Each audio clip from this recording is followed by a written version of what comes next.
So mga tol, malungkot na balita po para sa ating mga Pinoy boxing fans sapagkat sa kakatapos lang po ng laban ni Raymart Gaballo sa Pasay City kontra sa Mexican fighter na si Ken Bon Torres. Talo po si Gaballo mga tol, bayan knockout sa round 1. Hindi kinaya ni Gaballo ang lakas ng Meksikano. Dahil dyan mga tol, ito na po ang pangalawang talo ni Gaballo sa professional boxing career niya. Mukhang malabo na din po sa ngayon na mapalaban siya sa world title dahil sa pagkatalo niya. May bagong record na po si Gaballo na 27 wins and 2 losses.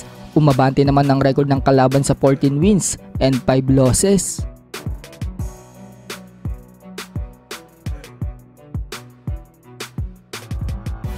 So mga tol, magandang balita po para sa ating mga Pinoy boxing fans sapagkat sa kakatapos lang po ng laban ng kababayan natin na si former world champion Marlon Tapales na ginanap sa Pasay City kontra sa Thai fighter na